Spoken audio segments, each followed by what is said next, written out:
చూస్ country delight, live better. ఇప్పుడే country delight app ని download చేసుకోండి. తెలంగాణ రాష్ట్ర వ్యాప్తంగా భయంకరమైన వర్షాలు పడుతున్నాయి.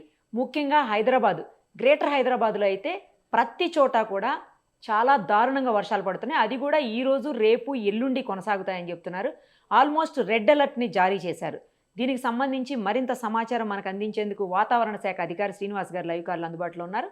ఆయనతో మాట్లాడదాం ఒకసారి. సార్ నమస్తే అండి. నమస్కారం అండి. సార్ శ్రీనివాస్ గారు, ఎక్కడెక్కడ, ఎందుకంటే ఇప్పటికే చాలా చోట్ల భయంకరంగా వర్షాలు పడుతున్నాయి. హైడ్రా కూడా ముందే హెచ్చరించింది, జిహెచ్ఎంసీ ఆఫీసర్స్ కూడా హెచ్చరించారు.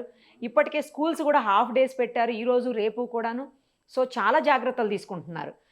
చాలా చోట్ల మునిగిపోతాయి, లో లయింగ్ ఏరియాస్ అన్నీ కూడా మునిగిపోతాయి అని చెప్తున్నారు.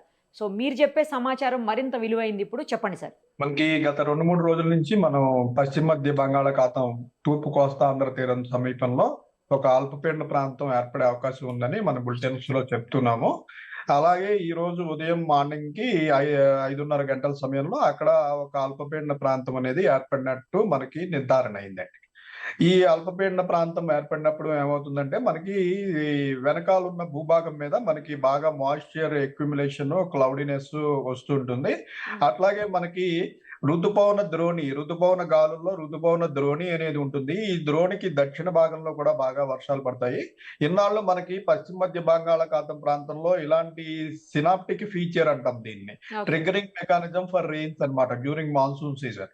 ఇటువంటివి మనకి ఏర్పడకపోవడం వల్ల మనకి ఈ ఋతుపవన ద్రోణి కూడా పూర్తిగా నార్త్ ఇండియాలో కొనసాగి నార్త్ ఇండియా అంతా విస్తృతంగా వర్షాలు పడినా మనకి తెలంగాణ ప్రాంతంలో చాలా తక్కువ వర్షాలు పడ్డాయి. ఓన్లీ ఈవినింగ్ టైంలో మనకి హీట్ వల్ల, క్యుములోనింబస్ మేఘాల వల్ల ఎంతకాలం మనకి పెద్దగా వర్షాలు పడినాయండి. అయితే జూలై ఆఖరి వారంలో మనకి ఒక సినాప్టిక్ ఫీచర్ వల్ల ఒక వారం రోజుల పాటు వర్షాలు పడాయి. మళ్ళీ ఈ రోజు మనకి అల్పపీడన ప్రాంతం ఏర్పడింది. అలాగే మనకి ఈశాన్య అరేబియన్ సీ ఇది ప్రాంతం నుండి ఒక ద్రోణి, అప్పర్ ఎయిర్ ట్రఫ్ అంటాం అనమాట. దీని వల్ల కూడా బాగా మనకి అనుకూల పరిణామం.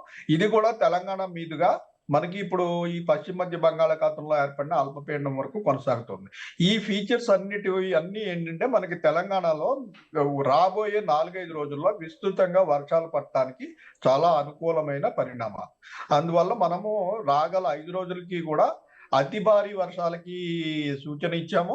అలాగే ఈ రోజు, రేపు కొన్ని జిల్లాల్లో అత్యంత భారీ అంటే 20 సెంటీమీటర్ల పైబడి కొన్ని చోట్ల వర్షం పడే అవకాశం కూడా ఉందని రెడ్ అలర్ట్ కూడా ఇవ్వడం జరిగింది. హైదరాబాద్ తో పాటు ఏ జిల్లాలకు రెడ్ అలర్ట్ ఇచ్చారు సార్? మనం ఇప్పుడు హైదరాబాద్ లో అంటే జిహెచ్ఎంసీ పరిధిలో చూసుకున్నట్టయితే 4 జిల్లాల ప్రాంతం ఉంటుంది. మనకి సంగారెడ్డి ఉంటుంది, మేడ్చల్, మల్కాజ్గిరి, హైదరాబాదు, రంగారెడ్డి. ఈ 4 జిల్లాల్లో మనకి ఈ సంగారెడ్డి అండ్ మేడ్చల్, మల్కాజ్గిరిలో కొన్ని చోట్ల అత్యంత భారీ అంటే 20 సెంటీమీటర్ల పైబడి 21-22 వరకు కూడా పడే అవకాశం ఉంది. మిగిలిన 2 జిల్లాలు మనకి హైదరాబాద్ అండ్ రంగారెడ్డి. ఈ జిల్లాల్లో ఆరెంజ్ అలర్ట్ అండి. అయితే ఒక జిల్లాలో ఒక ప్రాంతంలో మనకి అత్యంత భారీ వర్షం పడినా మనం జిల్లా అంతటికి రెడ్ అలర్ట్ గానే పరిగణిస్తాం. సో మన జిహెచ్ఎంసీలోని 4 జిల్లాల్లో 2 జిల్లాల్లో మాత్రమే మనకి అత్యంత భారీ వర్షానికి ఛాన్స్ ఉంది. మిగిలిన 2 జిల్లాల్లో అతి భారీ వర్షం వెరీ హెవీ రెయిన్ అంటే 12 to 19 సెంటీమీటర్స్. మరొక విషయం ఏంటంటే ఒక జిల్లాకి రెడ్ అలర్ట్ ఇచ్చినంత మాత్రాన జిల్లా అంతా 20 సెంటీమీటర్లు పడుతుందని అర్థం కాదు. జిల్లాలో 1-2 చోట్ల ఇంటెన్సిటీ ఎక్కువ ఉన్న ప్రాంతంలో 20 సెంటీమీటర్లు పడుతుంది. మిగిలిన చోట్ల చాలా విస్తృతంగా 10-12 సెంటీమీటర్లు, 8-10 సెంటీమీటర్లు ఆ రకంగా వర్షం పడుతుందండి.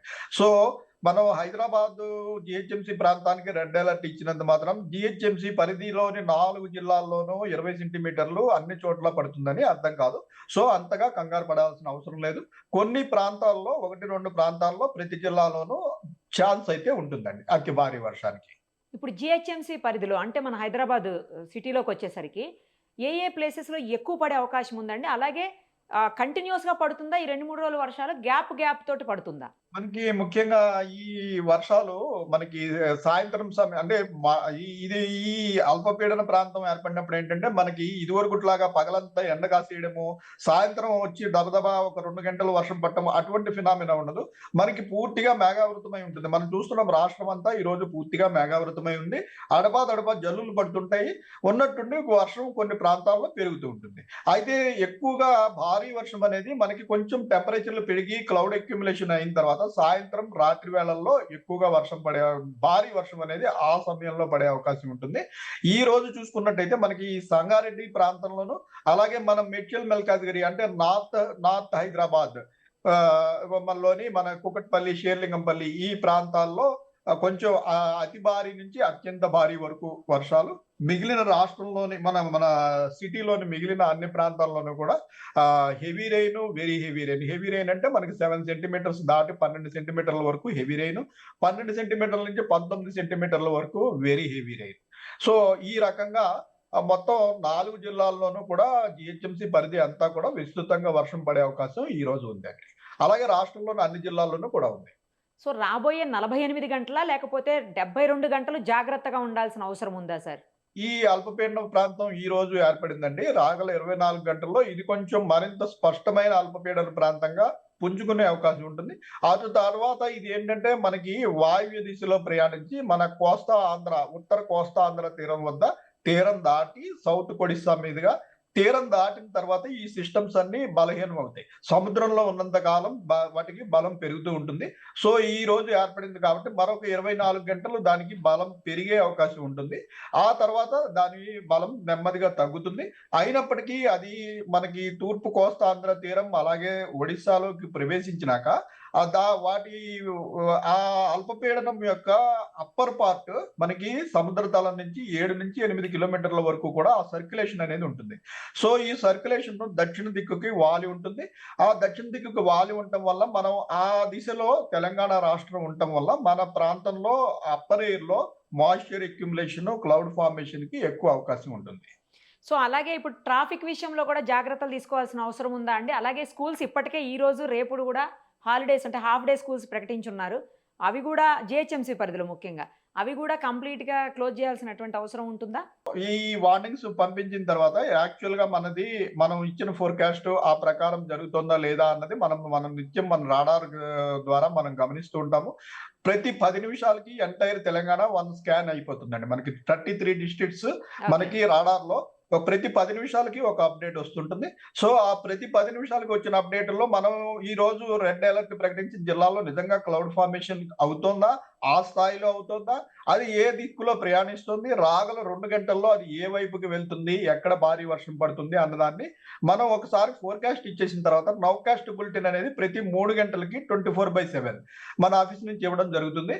అలాగే ప్రత్యేకంగా జిహెచ్ఎంసి, హైడ్రా, ఐఎండి కోఆర్డినేషన్ తోటి మనం సర్కిల్ వైజ్ మ్యాప్ కూడా మనం తీసుకుని దాని మీద మన రాడార్ ఇమేజ్ సూపర్ ఇంపోజ్ చేసి రాగల 1-2 గంటల్లో ఏ సర్కిల్లో ఎక్కువ వర్షం పడే అవకాశం ఉందన్నది మనం హైడ్రా సిబ్బందికి మనం తెలియజేస్తున్నాం. మన ఆఫీసులో ఒక 2 మనుషులు హైడ్రా నుంచి 2 people are working 24/7 in our office.